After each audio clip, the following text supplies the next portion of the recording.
Cosa mi è piaciuto? Sicuramente intanto comincio col dire che questa era una partita difficilissima perché era praticamente uno spareggio fra due squadre che si giocavano un ingresso ai playoff e noi avevamo due risultati su tre, ma in questo sport qua è difficile pareggiare, o si vince o si perde, e quindi era una partita per noi in salita perché 3-0 al primo tempo cominciava a essere un po' complicato. Poi siamo stati bravi diciamo, ecco, perché voglio dire, la squadra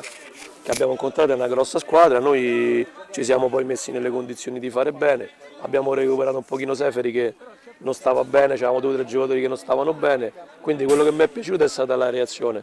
quello che non mi è piaciuto è stato il troppo nervosismo da parte di tutti noi, giocatori, allenatori, dirigenti, e ci mettiamo anche l'arbitro che secondo me non mi è sembrato all'altezza della situazione. Mi dispiace molto perché queste sono essere partite in cui deve finire tutto dopo la fine della gara e speriamo che sia così, insomma, adesso abbiamo vinto noi, altre volte siamo stati penalizzati, però insomma andiamo tutti tranquilli a casa. Ecco. Sicuramente sarà molto importante, sarà molto determinante nella parte negativa per noi perché abbiamo dei giocatori che purtroppo sono venuti durante, come hai detto te, durante l'arco della stagione che abbiamo tesserato e quindi non avremo la possibilità alcuni di loro di portarli nelle fasi finali.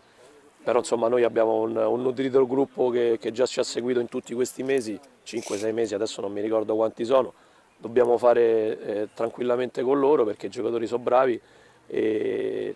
quindi faremo con loro. Intanto però permettimi un attimo di ringraziare oltre ai ragazzi tutti quelli che ci vengono a dare una mano, quindi da Gianni, direttore sportivo, a Lazzarini che stasera non c'era, a Fabrizio Puri e soprattutto al presidente insomma, che ha fatto un grande sacrificio, ci è stato sempre vicino e questa vittoria insomma, tutti quanti noi la dedichiamo a lui. Grazie allora mister Di che? Rossi. Ma che